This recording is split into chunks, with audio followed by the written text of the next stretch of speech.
about the first time you remember seeing the Regency Towers start to come into existence.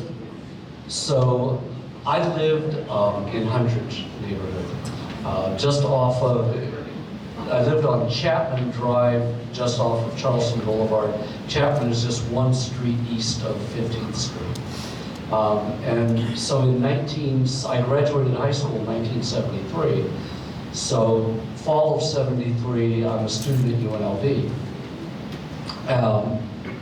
And I was from a real working class, poor family. So I didn't even have a car, so I rode my bike from home to the university on a daily basis. That was exactly the same time. I mean, I watched the country club grow, and I watched the tower as it grew floor by floor every day as I'm riding my bike to school. So, you know, we had the high-rise hotels, but we didn't have a high-rise residential area. And so watching it grow up, or watching it build, it was like a mystery. And I imagined what kind of person would be living not in a single family home or in a regular apartment, but living in a high-rise.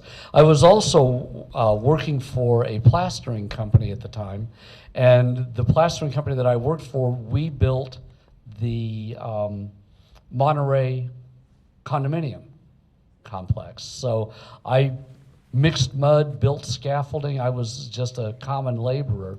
And so even when I was working during the summers and on weekends, I was still watching this tower grow. The country club itself had its own mystique. The houses that were being built here were expensive homes. And it was just kind of looking it on, thinking, okay, here's where I grew up and where I'm growing up. And there's a lifestyle that's being developed here that I think I'd like to participate in. And so now it's kind of interesting that really wondering who would live in a place like this, and now I'm living there. I would also say that over the years I've been in Regency Towers several times. When I was with Harry Reid, I was his finance director as one of the roles that I played for him. And so I was in Irwin and Susan Molaski's unit several times with doing fundraisers. I was in the Greenspun's unit several times with fundraisers and other events. And then on the country club, I actually did a lunch with Bill Clinton when he was president at Elias Ghanem's home. So lots of memories about this place. And he mentioned the name Irwin Molaski, and we'll kind of dive into him in a little bit, but another great name that brought the Las Vegas Country Club to prominence and built some other things. He was part of the Mo Dalitz crew that built Sunrise Hospital and so many other great things in Las Vegas. So kind of, you can pass the mic to Leslie Snadowsky. Her family lived here for a long time. She lives here, former news reporter. You talked about in the video just some of those memories, and coming to Las Vegas for your family was kind of just a nice symbol to them after what they accomplished in New York. What are some of your personal memories about that time for your family and the great nightclub business in New York, and then coming to Las Vegas? Hey everyone, I'm Leslie. Thank you for coming today. It was very touching to hear Bill's account, because I felt that when my family came here, it was kind of the culmination of an American dream. My mom and dad started from very, very humble beginnings in Brooklyn, New York. And my dad became a lawyer, a criminal lawyer, entertainment lawyer, and he ended up owning a very famous, prosperous nightclub in New York City for 30 years. And in the 90s, New York wasn't doing so great, and I had a younger sister who was trying to, get somewhere, she wanted to like go around town and be, just be free to take taxis, whatever. And my parents were like, not the New York that it is now, so they started looking elsewhere. And my dad loved warm weather, as did my mom, and he also happened to love to gamble. So Vegas was a natural, place for them to explore. And when they came here in 1992, they were lucky enough to buy the penthouse unit D, 28D, and growing up in New York City with some prominence with my dad's nightclub, and I just didn't, I wanted nothing to do with Las Vegas. I was like a New York City kid. I was like, well, where are we moving? I don't want to move anywhere. And I remember the summer we moved here in '92 was like August, and we didn't have electricity yet. And those units up there, I mean, they're just big holes, you know, and we had all the doors open, and I called on my friends in New York, and I'm like, I feel like I'm standing in front of a hairdryer. It's so hot in here. The wind, it was a very interesting introduction to the whole Vegas chapter of my family's life. We were very lucky in that the building was wonderful for us. Everyone embraced us. My dad lived an amazing Las Vegas lifestyle here with my mom. They went everywhere, did everything. It was fabulous. My sister ended up going to Meadows. I was already at college at Tulane, but it was really great because my dad grew up with nothing, and he was sitting on top of the world upstairs, and he loved this place so much that in the early 2000s, I believe, he became chairman of the board here for a couple of years. And the fun thing is, there's some people in the room here who were living there then and remember my dad. Deanna here, Leslie, Fred back there, and they remember a little bit my family. My mom was in the decorating committee, so even though they just did a renovation, which I was really upset about because some of my mom's touches were thrown away, I guess. But you know, it's nice that when I moved back to the building just a couple of years ago, my parents did leave in 2007. They sold the penthouse. They moved to Lake Las Vegas, and we lost my dad, and we lost my mom recently. But I moved here to take care of my mom, and when she passed away, you know, I didn't want to live in Lake Las Vegas by myself, and I started looking for apartments, and I saw there was one available here, and I said to my sister, do I want to move back to mom and dad's old building? But the cool thing was, when I live in 11D, so it's the same letter unit, just different floor, and when I walked in, it was the same exact view, just a little lower, but that's was my old bedroom view and our living room view, and Deanna's been really sweet. Whenever she comes to my apartment, she says she feels like my mom and dad are in there, so it was nice. It was like coming home, and I'll have some more to share soon, but I'm going to pass the mic. I think the history and the feeling of home is what has always made the Regency Towers so special. The same can be said for the Las Vegas Country Club, and just kind of going back, it is so, Vegas through and through. Who remembers the Wonder World stores here in Las Vegas?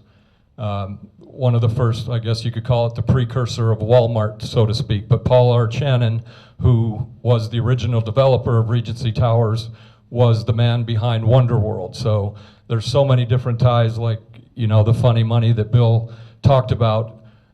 He ran into trouble. Irwin Molaski, Mo Dalitz, Allard Rowan, those gentlemen came in and brought the Regency Towers to prominence, much like they did the Las Vegas Country Club, and so many different stories. I do have one slight bone to pick with Bill, though, for his presentation. Mostly what I do is in the golf space. And he mentioned all these huge, big events in Las Vegas, but one he missed, and he promises he's going to put in his presentation from now on, is in 1953, the first ever Tournament of Champions on the PGA Tour, what was the precursor, was played in Las Vegas. And this was a huge deal, and bringing it all back to the Regency Towers and the Las Vegas Country Club. That event was created by Allard Rowan, owner of the Las Vegas Country Club. Irwin Molaski was a part of that. All of these owners were part of that. And here we are, 60, 70 years later on the PGA Tour. That event is still being played. So just another moment of Las Vegas Country Club, Regency Towers, and United States history. So yesterday you had some, Maureen Romito, who was on the Golden Jubilee committee. You had some very eloquent words, as so many people talked about what the Regency Towers mean, dignitaries, congresspeople, senators. So kind of flashing forward, and we'll go back in history a little bit more, but talking about the present, what does the Regency Towers mean to you, and what do you think it means to Las Vegas? Well, when my husband and I first moved here, I like to say I was 12. We just got married. Back in the mid-'70s, Regency Towers was the place to be.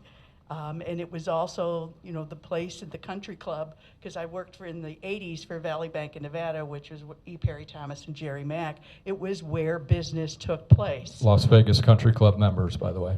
Yes, and that is where everything happened. So this was always the really special part of town where the movers and shakers, those people who were special and those people who were probably thought of as wealthy. And I think Tick Sagerblum, our Collier County Commissioner, said yesterday, he remembers this was the place where really rich people lived, and so he thought all of us must be very, very rich. And we are, because we have the experience today of being in this incredible building that was started 50 years ago in a city that is usually imploding and exploding and destroying all of our history.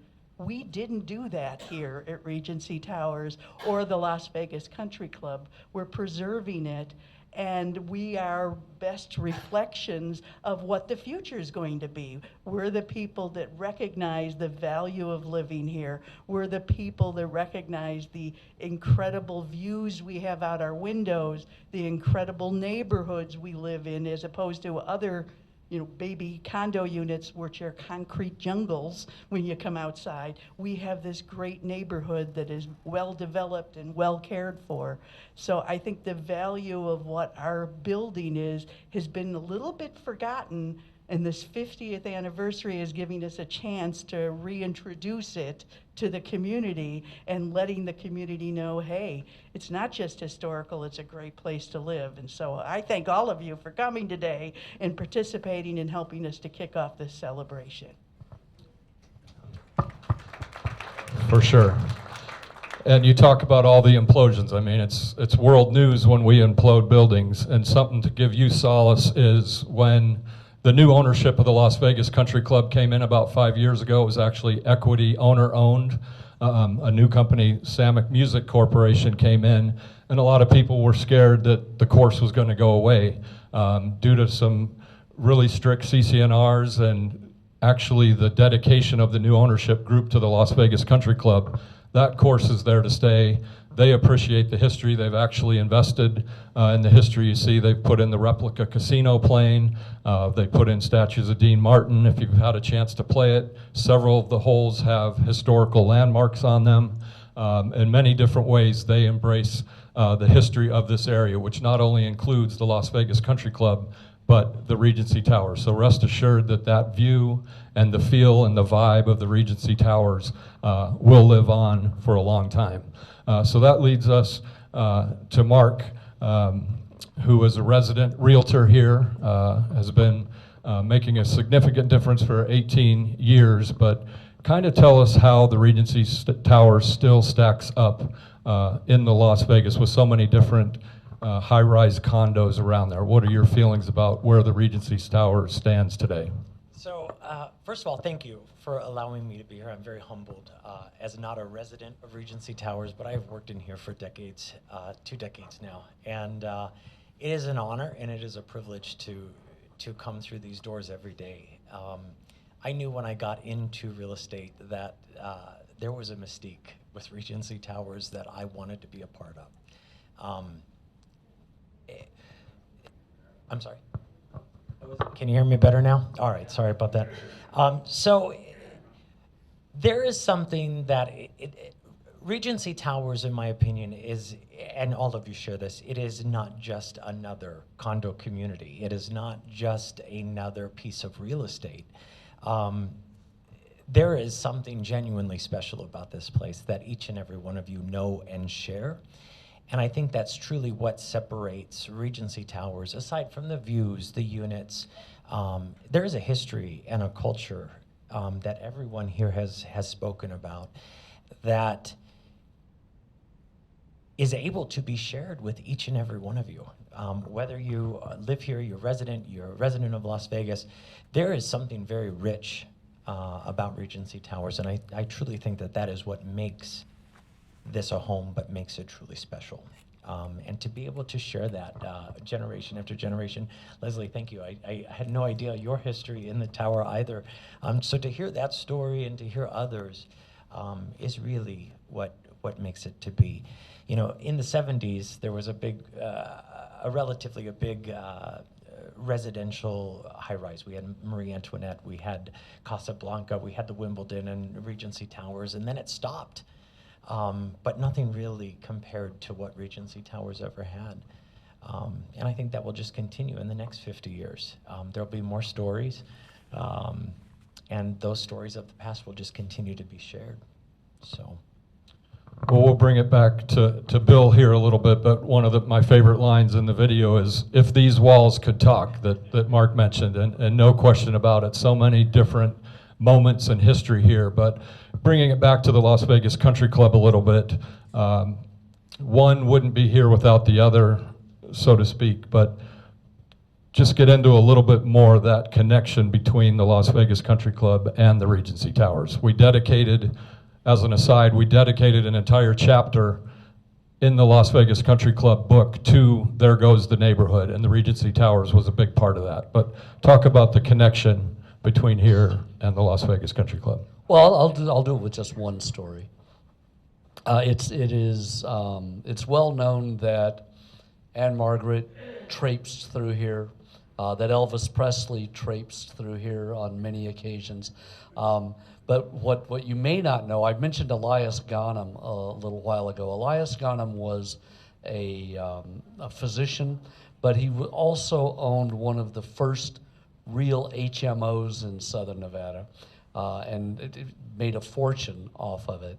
But he was Elvis Presley's personal physician, so all of the drugs that you hear that Elvis Presley was taking, I mean, Elias Ghanem lived on Augusta Drive, and so if Elvis was in the building, there was a pretty good chance Elias was in the building too.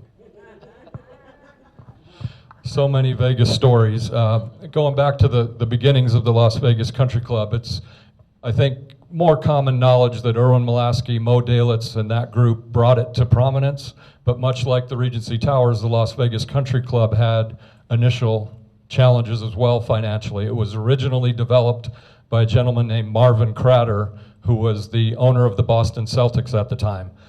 Great national developer, had the vision to build the clubhouse, this great place in Las Vegas, but it might have been a little bit before its time, and then much like Erwin and his team came in and brought the Regency Towers to prominence, they brought the Las Vegas Country Club to prominence. But Bill alluded to so many different names that have come through here. In the video, Leslie. I want to tell one more story about Elias. I mentioned that I did a lunch event with President Clinton at Elias Ghanem's home. We went rounds and rounds with both the Secret Service and with the Clinton administration's senior staff, because given Elias Ghanem's connections with the mob, I mean, Erwin Molaski, great guy. He was not a mob person, but a lot of the projects that he worked on were mob-funded projects. And so because of that connection with the mob in they did not want to hold it at Elias Ghanem's home. We definitely were going to hold it at Elias's home for political reasons of our own. But we literally had to go rounds and rounds to get them to finally accept having the president be in his home, just because of those mob-related connections.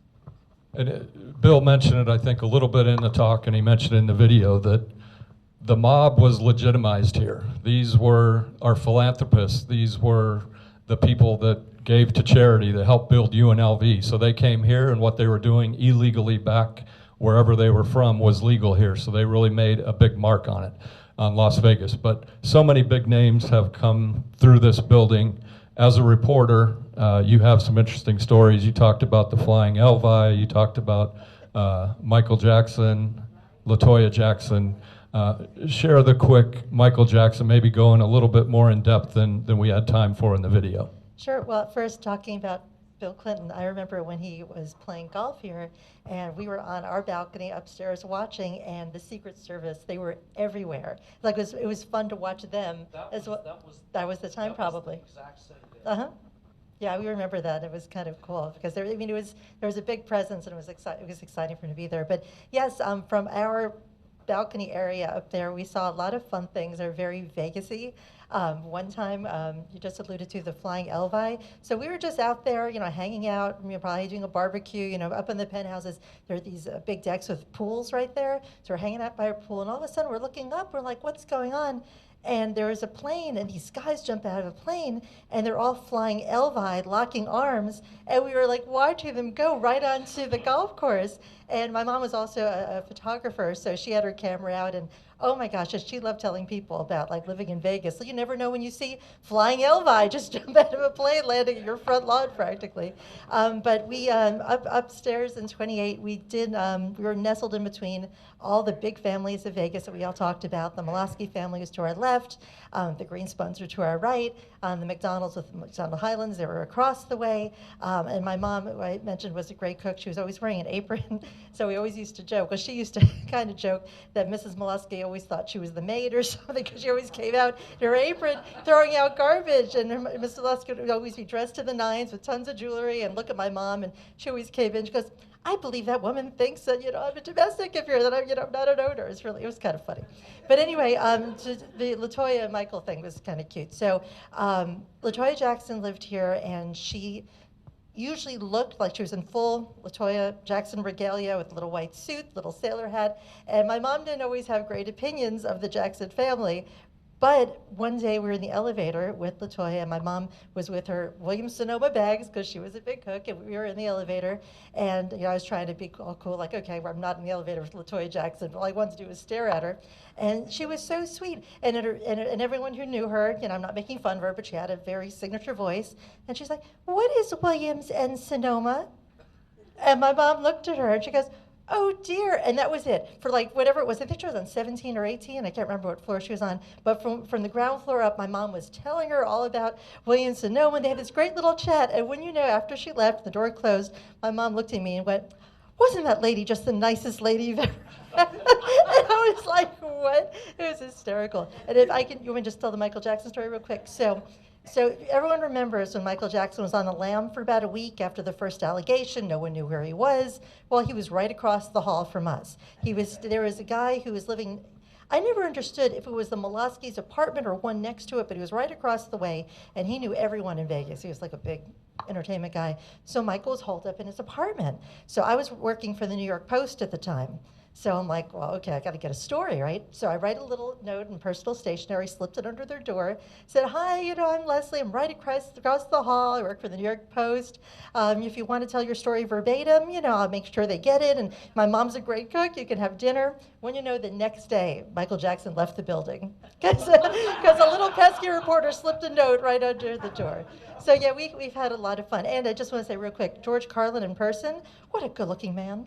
I mean, I've seen so many pictures of him all around town. I'm like, whatever. In person, oh my God, he was buff and trim. He was like really kind of hot. And Rodney Dangerfield was, he never said anything. I don't know if anyone had a relationship with him in the building when they were here. He never said a word. He would just be in the elevator looking like I want to be anywhere else, but he would always hang out at the pool. Anyway. I just remember Debbie Reynolds, but I don't know about Julie. I doubt it. Did Julie Andrews live here? Okay. I definitely Debbie Reynolds. My mom almost hit her with the car in the parking lot one day. Many of you probably know Norm Clark, the Las Vegas Review-Journal columnist for a long time, a resident here. He wanted to be here, but could unfortunately not be here today. But in the video, he makes the point, it's the people that he has enjoyed for so many years living here.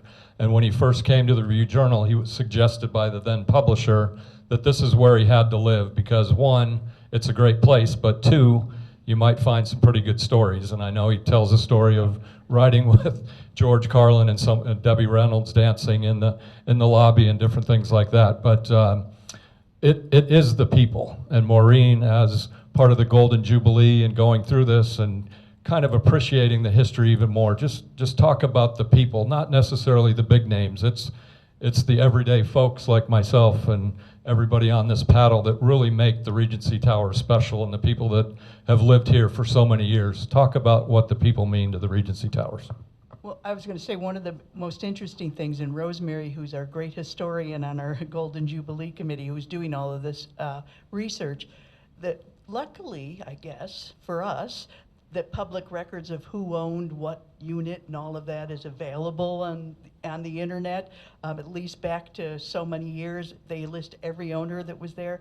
And just going through all of the names, I mean, some of them, if you haven't been here very long, you may not recognize the names, but the number of who's that owned a unit, and some you can't quite tell because it was always under maybe a corporation name or some other name, because we couldn't prove for a while until Siobhan figured it out which one Anthony Spilatro owned, because it's under a corporation name.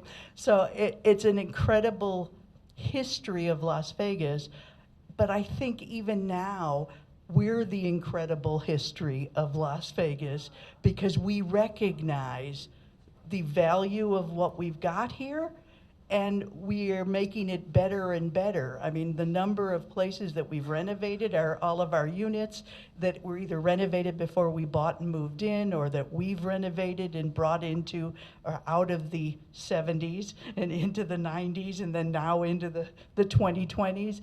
So all of us are really the special people that are continuing that legacy, even if you're not a recognizable LaToya Jackson name or the name of some of the other people, Debbie Reynolds, that lived here. You can say you're just as special because you're living here and they lived here.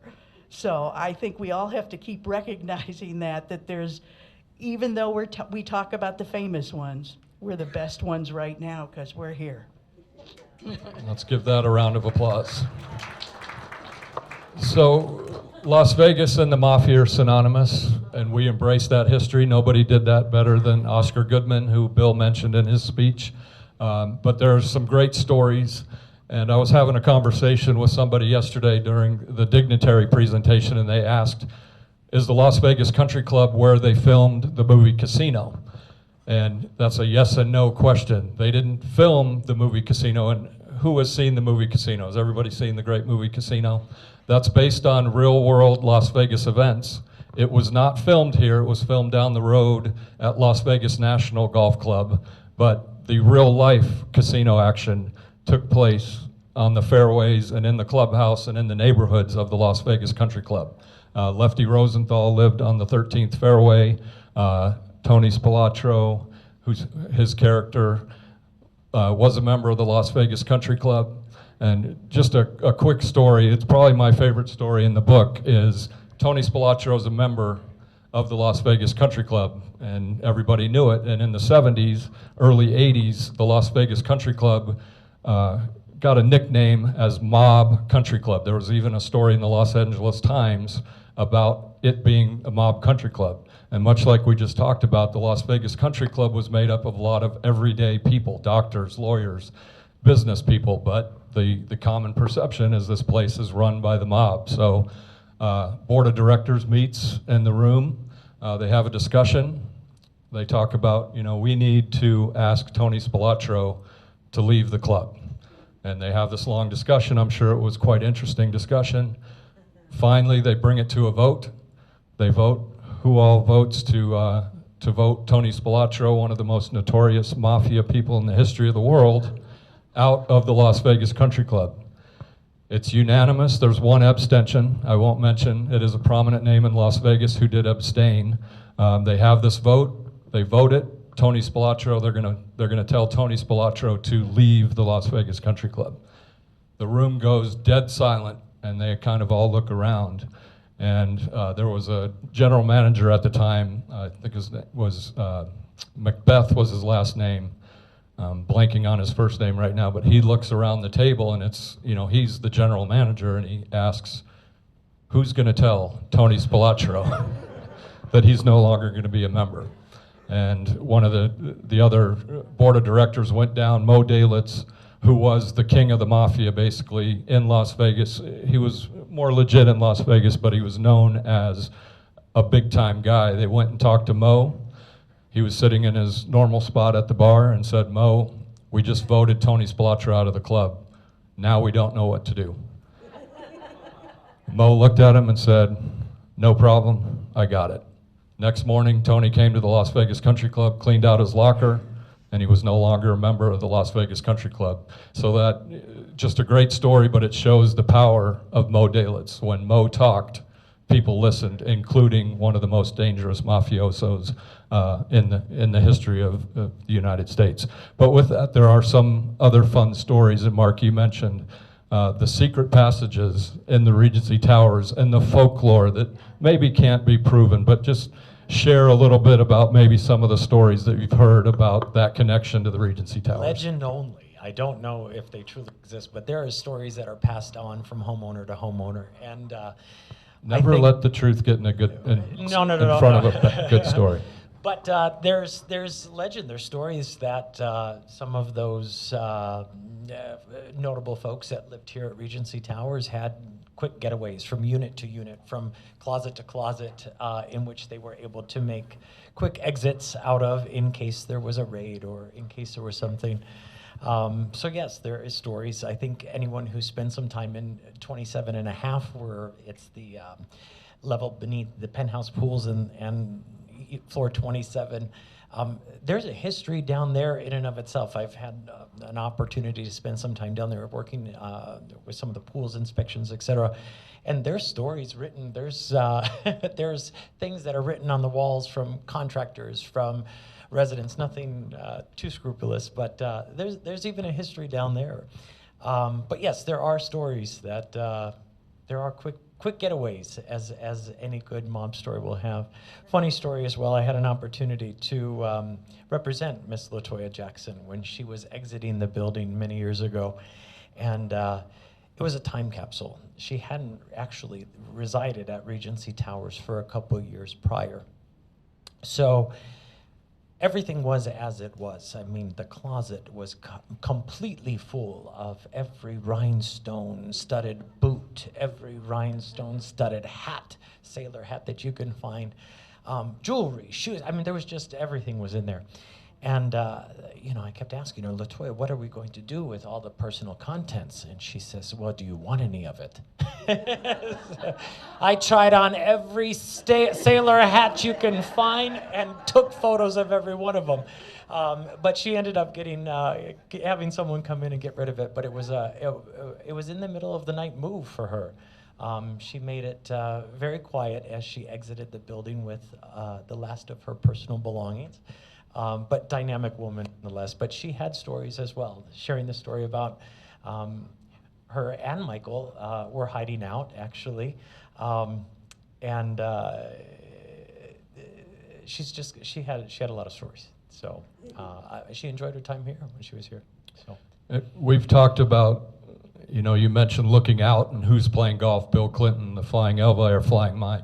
But when I think anybody plays golf at the Las Vegas Country Club, you get to the green, you look up, and you always wonder, who's up there right now. And Brian Greenspun, whose mom and dad lived here, he told in the video that John Moran, the sheriff, used to be having coffee up there. So I know when I play golf, I kind of look up, what are the stories, who's up there right now. So it's very unique. And I would like to give a compliment to the Golden Jubilee Committee about the time capsule that you're going to bury.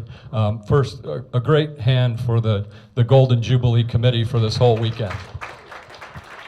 But I applaud you for not deciding to bury the time capsule, because people can't find time capsules when you bury them, believe it or not. Going back to Las Vegas and the connection between Las Vegas Country Club, Erwin Molaski built the Las Vegas National Golf Club, which it is today, but in 1961, it opened as the Stardust Country Club. We have this great picture of Erwin Molaski and some other dignitaries with this very cool looking time capsule that they buried somewhere, and we're in the process of trying to find where it was buried, if it's still there. So we're bringing out, actually the Molaski family is now involved in that project, but a great idea to keep your time capsule on display so you know where it is in 25 or 50 years. But speaking about Erwin Molaski and his influence on Las Vegas, a quick note about him. Are any of you Dallas or Knots Landings or Full House fans? The old TV shows? Erwin Molaski and Merv Adelson of Las Vegas Country Club fame were the founders of Lorimar Productions, which produced those. So their extension just, it goes on and on. So just amazing the ties between Las Vegas and the world, basically. But Bill, what's the first thing that comes to your mind about Erwin Molaski? Well, I'll tell you a couple. So I have actually I've done work with Erwin Molaski as well. Erwin was really a visionary. When Sunrise Hospital was built, there was Las Vegas Hospital, which was really not operating at all by then. Southern Nevada Memorial, which is now UMC. When Sunrise Hospital was built, it was built out of town. So he built the Sunrise Hospital, he built the Boulevard Mall. The only other mall in Las Vegas at the time was the Charleston Plaza Mall, which was a dump and a dive. Its anchor tenant was Woolco, which was an off-brand of Woolworth Company. And then he also built a Paradise Spa, which was it's kind of like a hybrid condominium townhouse project on the very far southern part of Las Vegas Boulevard. And then even more recently, he built the FBI building. He built the Social Security Administration building on Buffalo. Really, really fine projects and a really fine developer. I wanted to tell just sort of another story since you brought up casino. And a pivotal time in Las Vegas was exactly the time that Regency Towers was being built, 1974, 1975. And that was when the mob was really eliminated or moved out of casino operations.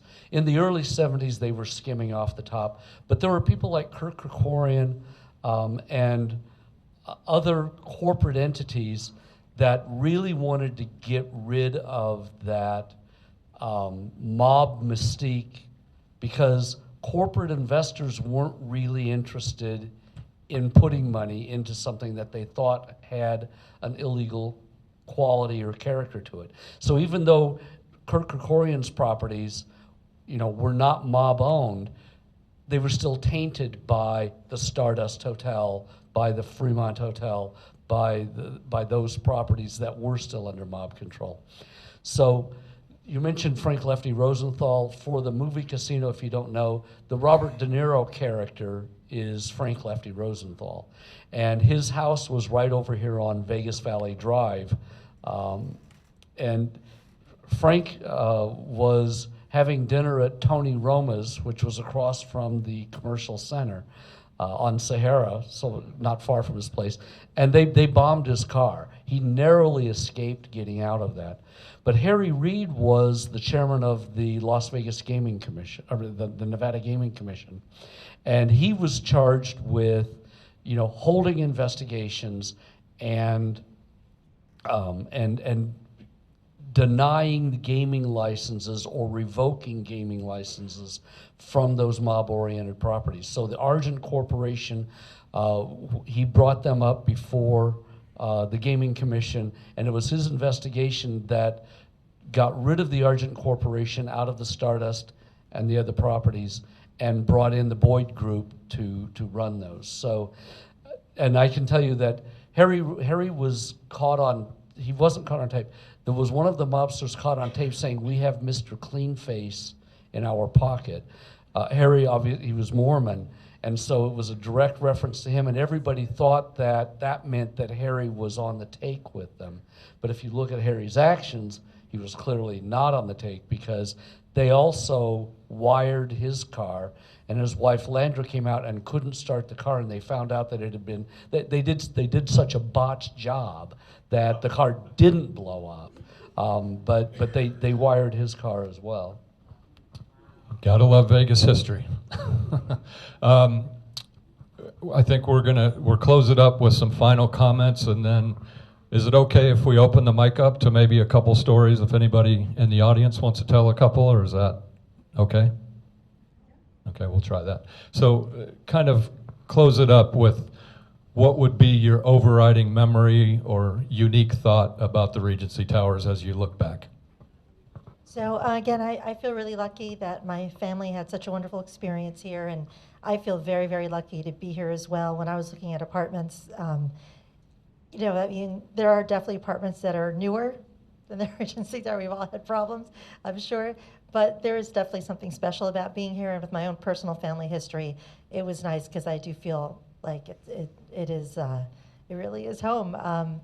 I guess one of the stories that I had mentioned during my interview, I could tell, which is kind of cool. So I lived in New Orleans for a long time, and I would always come here because, you know, to visit my family. And I had a friend from New Orleans come with me, and we were sitting on our couch, and up in 28D, it's like, you know, it's like a duplex, all windows. It's really phenomenal. And depending on where you sit, you can kind of see the top of the building. So he was very taken with this bright light that was going like this on the top of the building, and he couldn't figure out what that was. He says, "Leslie, what is this light?" I'm like, "Oh, well, that's for the airplane, so they don't, you know, fly into the building." And coming from Louisiana, New Orleans said, you know, he was just like, "What?" It was like kind of hysterical. But to me, I always kind of equate it to like my parents' story and kind of like The Great Gatsby. Like that was the bright light, you know, at the end of the dock. That the Great Gatsby was always, you know, he's always trying to. It was, to me, it was an optimistic story. He was always trying to attain that American dream, and the fact that my parents bought a place where that bright light was right up on the roof, to me kind of symbolized their whole journey and their success here and how much fun they had here. So yeah, I mean, I've had very good memories, and I'm very happy to be back. And I was so tickled that everyone took this 50th anniversary so seriously, and they did such a good job. I mean, the programming for, you know, yesterday and today, and the movie, and you know, the books, everything's come full circle. So I think it's really great. We live in a place where you know, we all take such great pride in celebrating this. At other buildings, it probably would have been an afterthought, but here, it's really history. So everyone should give themselves a round of applause because it's really cool, really, really cool.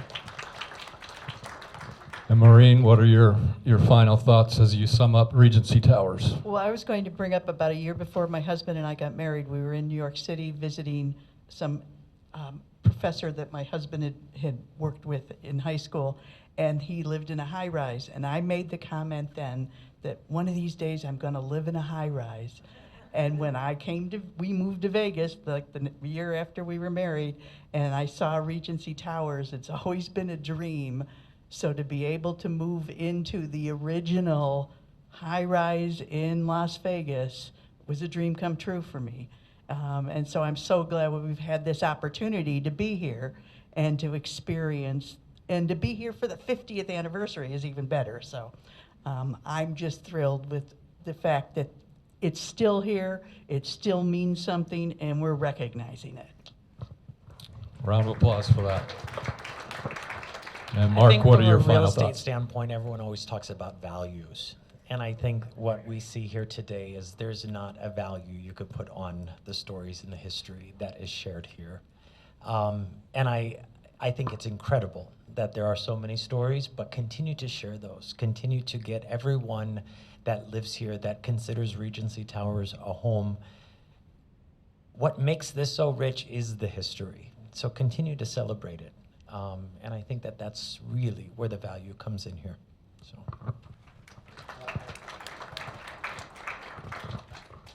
So my last thought is this: history is great, but there's a time when you need to get rid of it. And I just want to say, thank God that the original carpeting and wallpaper in the hallways is finally gone. Ending it only the way Bill could. As we mentioned, everybody has a Regency Tower story, and maybe anybody in the audience want to share maybe one or two just real quickly as we end it? I'm Deanna Adler. The one story I want to tell you is about a gentleman that lived here, and his name is Bert Cohn. My husband was very ill at this time. He had an attack, so I called the ambulance. The ambulance came and took him to Sunrise Hospital. And we're sitting in the emergency room for hours. And I said to my husband, I have to go back home for a little while. It was too much for me. So I come back home and I come into the lobby, and Bert Cohn is standing in the lobby, and he says, what's going on to me? And I says, well, my husband Mel is in the hospital, but we've been waiting there for hours, and nobody seems to help us. He says, Deanna, go back to the hospital. He says, okay. So I go back to the hospital, and he's in a room. He's in a room. I was only gone 10 minutes and he's in a room already. And I said, I don't understand what happened. Well, I didn't know Bert Cohn was the president of Sunrise Hospital. There it was. It's who you know. And being in Regency Towers was a lifesaver. So I was very happy. It is true. Tony Spalacio's unit in the closet had a door that went into the next unit. So if the cops knocked at the front door, he went into the other door. I lived across from George Carlin. George was kind of an interesting guy. I'd see him, he'd come out and say, George, what's the weather? And he'd go through his shtick on how, the weather was going, thing he did. Again, it's been my honor to be a part of this. Thank you to the Golden Jubilee Committee. Thank you to the residents. Thank you to the president of the HOA that took it upon himself to make sure this was such a great occasion over the last couple days. And a final thank you to Maureen, Mark, Leslie, and Bill for a great fireside chat today.